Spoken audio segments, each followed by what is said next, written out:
Eve. I'm so excited. I love New Year's Eve. Not that we do anything super special, but I simply love the holiday. For other people, it can make you feel like you should have your entire life figured out by midnight. You know how it is. Oh my goodness, when the clock strikes 12, I need to know all my goals for next year, the word of the year, the plan, my resolutions, all of it. Well, tonight, I want to give you permission to pause. Not because you're behind, but because being intentional does not require rushing in the planning. I want to share exactly what I have been doing this year to prepare for 2026. It's not some step-by-step process, but I just thought I'd share some real examples of what I'm doing. My wins, my dreams, and the messy middle that I'm going through to figure everything out. So let's get rolling with this episode. Welcome to the Lead with Spark podcast, the show where real women lead with authenticity, show up with presence, and live out their purpose. I'm Lynsey Mulder, speaker, C-suite executive, family gal, travel junkie, and a firm believer that your leadership starts from within. Around here, we go beyond the fluff. We talk about the real stuff no one teaches you in leadership training. Your values, your superpower strengths, boundaries to stop burnout, and how to quit being the chaos coordinator of your own life. Whether you're building a business, leading a team, or just trying to stop feeling stuck in the daily grind, this is your space to get clear, get aligned, and finally lead with confidence. So let's cut the noise and reconnect with the spark that makes you, you. Let's go get our spark on. For a lot of people, New Year's Eve comes with a special kind of pressure. It's the countdown, the noise, the posts, the sudden expectation that you should have a clear plan for the next 12 months by the time that ball drops. And if you're someone who loves personal growth, leadership development, or intentional living, you might feel that pressure even more.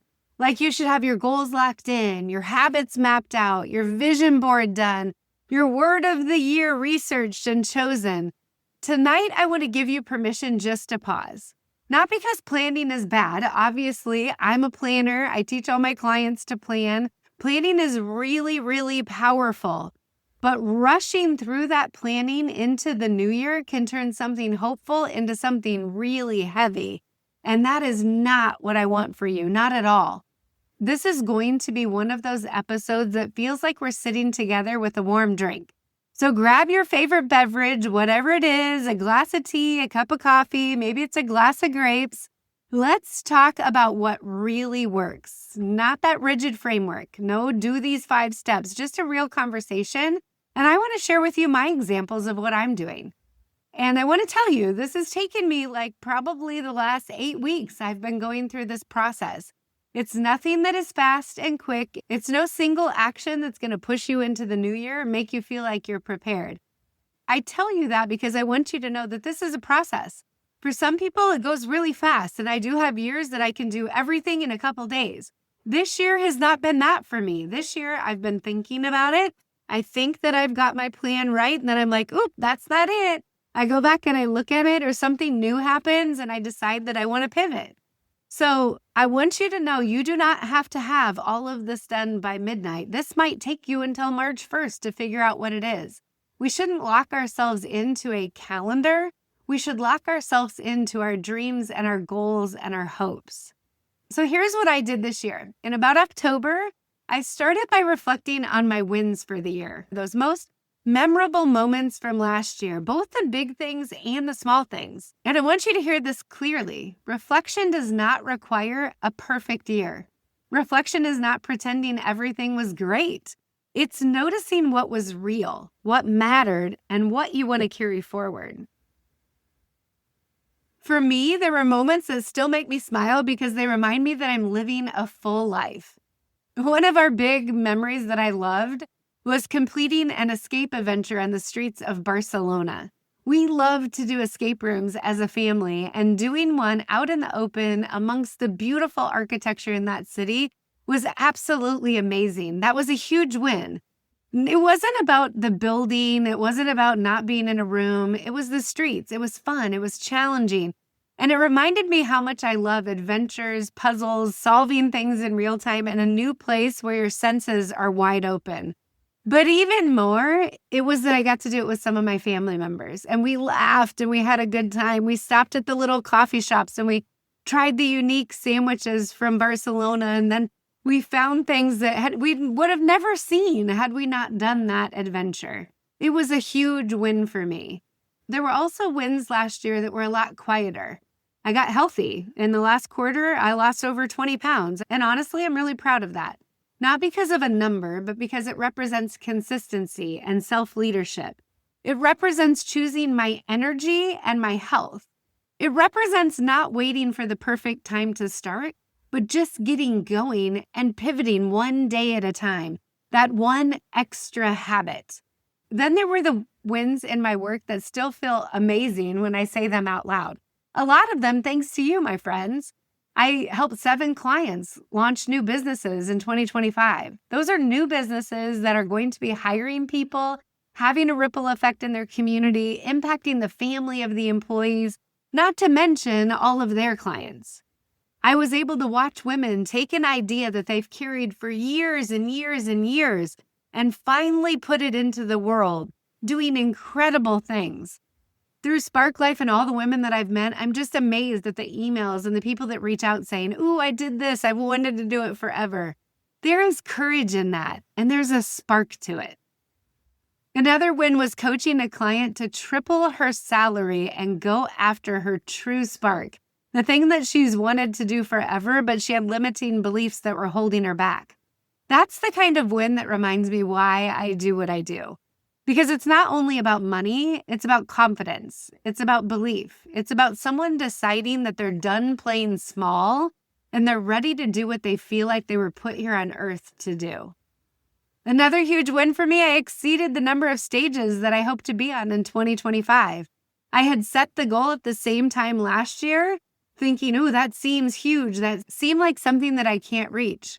But life brought together the opportunities and it stretched me and it challenged me in some of the best ways possible. One of the scariest, but yet most meaningful wins for me is something that you're taking part in right now.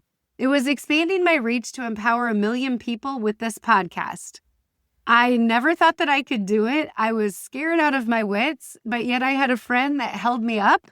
She talked me through every step and made it possible. The dream was really scary, and I mean like scary as can be, but I'm doing it. And if you're sitting on a dream right now that feels too big, too bold, too far out there, I want you to hear this. You can be scared and still move. The two things can actually coexist. You can be unsure and still take the next step. You do not have to feel ready to start. That's been a theme for me this year. Just one step, one pivot, one degree. When I was doing this reflection, I did it in several different ways. I did what Mel Robbins suggests, and I went through my picture reel, looked back at all the fun moments that we had in 2025 that I had captured in either video or on camera. Pictures with my friends, pictures at work, on stages, pictures with my family on vacation, all of those little things that really mattered. And then I looked at my calendar and just was reminded of all the people that I got to sit down and meet and have coffee with and chat with and talk to. Looking at your calendar is a way just to show how full things are. My calendar this year also showed how much space I created for myself.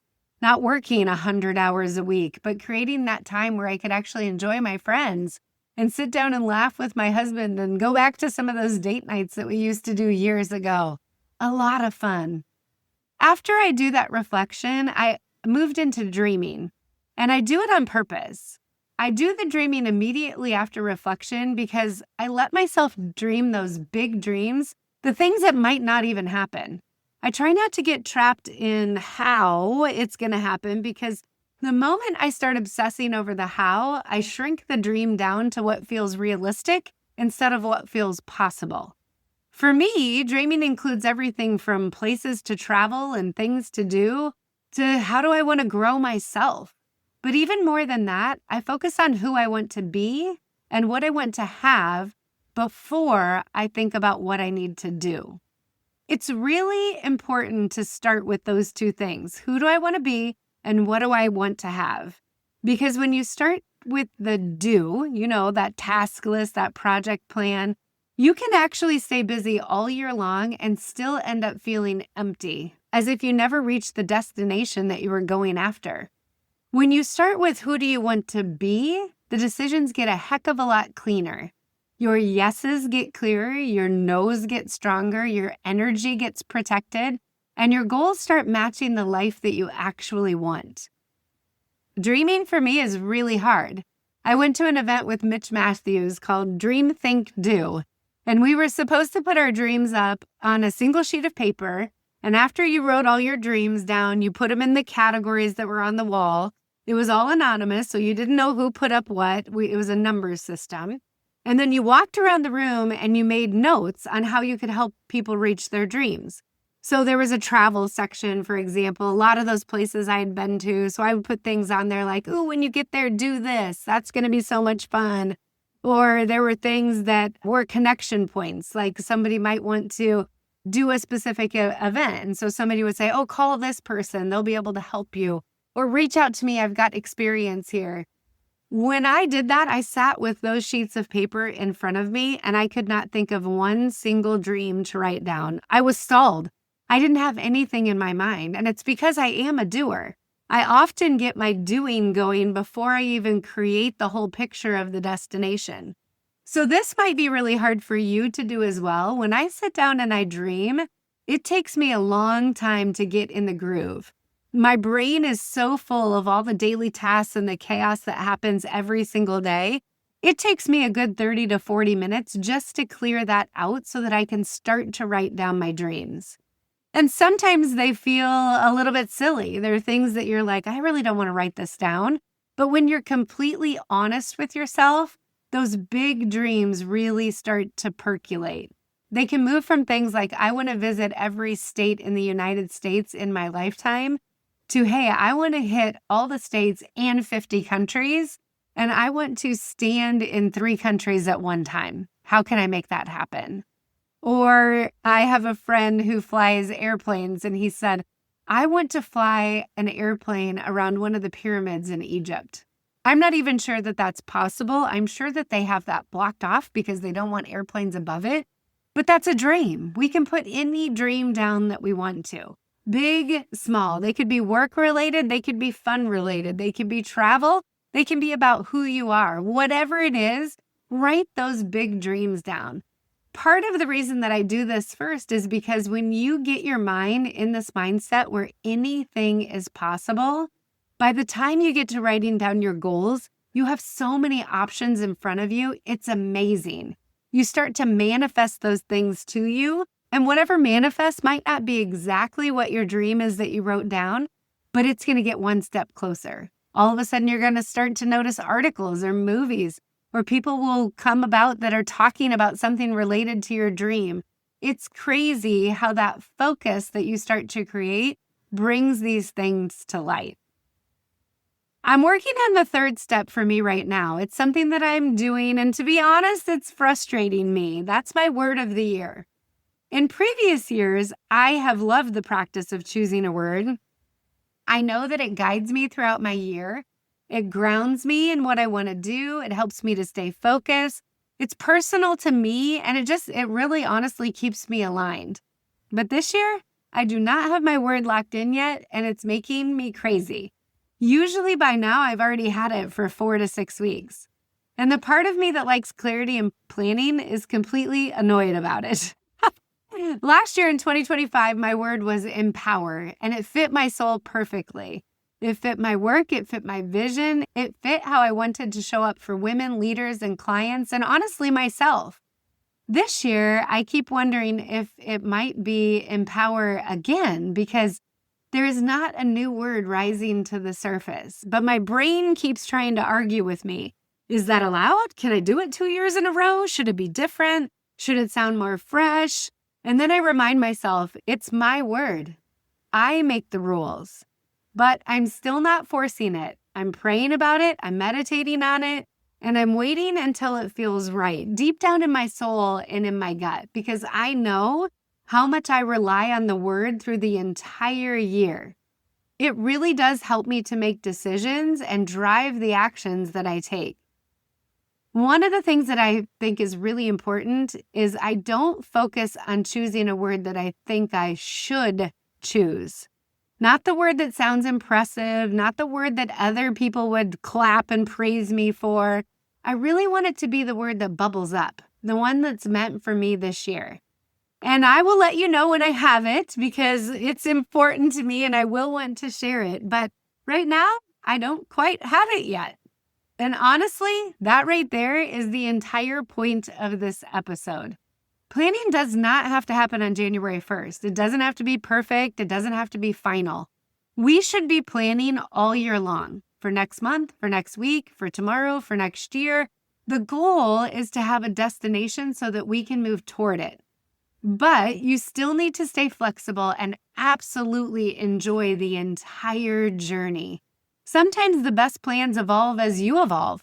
And all of that reflection and dreaming is what will finalize my goals for 2026. I have an outline of them right now, and they are big goals for me. For example, I want to write a book. And I need to say this out loud. For a dyslexic gal, that is a bold move. But bold matters. And if I can put something into this world that will help women lead with confidence, protect their peace, live out their spark, then to me, that's worth it. Another goal, I want to create Spark Life 2.0. I think it's going to be an online self-paced course that you can opt into. Too many people have reached out and they're asking me for support after attending Spark Life. They're asking me questions like, I identified my superpowers, but now I don't know how to share them at work. Or I think I've figured out my spark, but I'm not sure what steps to take. Or I loved the idea of creating affirmation statements, but I'm stuck. How do I know that they're the right ones? They got inspired and activated, but then real life hit the very next week. I want to build a community, something that helps people sustain the spark. Not just feel it for that one day that they get to come to Spark Life and leave with excitement and motivation. I want them to be able to truly live it out and make the impact that they're meant to make. I also want to keep expanding my reach to empower more people. That's why I'm thinking that maybe my word is empower. I'm still on my big dream mission, and that is to empower 1 million people in my lifetime. That is my spark. And I want you to hear this because it applies to your dream too. Empowering 1 million people does not always look like a stage and a microphone. Sometimes it looks like helping someone carry their groceries out. Sometimes it looks like sending a text to a friend when they come to mind. Sometimes it looks like just encouraging another person to go after their future and helping to nudge them with opportunities that I can see but they can't see because they're too close to it. Whether it's big or small, it matters. Your spark shows up in the way that you make people feel, in the way that you lead, in the way that you love others, in the way that you live your life. So I have my outline of my goals, and I'm going to finalize that as soon as I nail down my word of the year. I'm also updating my affirmation statements to match my goals and who I want to be.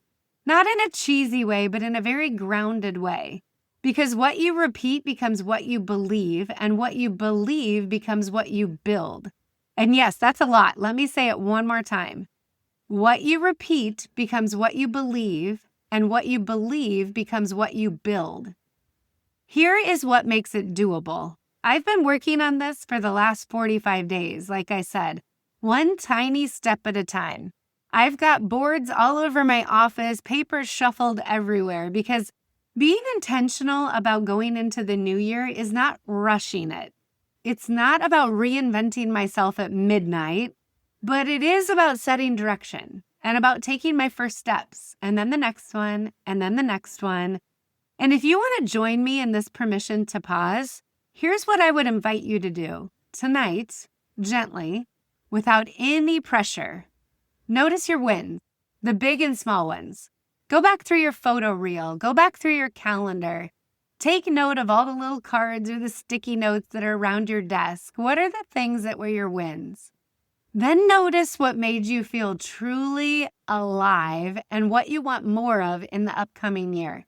What are those things that were sparking you excitement and sparking your creativity, sparking your confidence?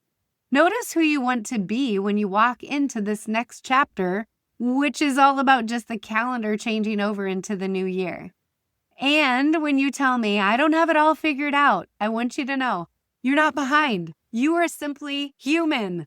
The calendar turning over doesn't mean that we have it figured out. You're allowed to take your time. You're allowed to let that clarity come. You're allowed to dream without a deadline. Because the goal is not to start the year perfectly. The goal is to start the year with intention. I want you to start the year with your spark still lit. My hope is that this episode gave you the permission that you didn't know that you needed.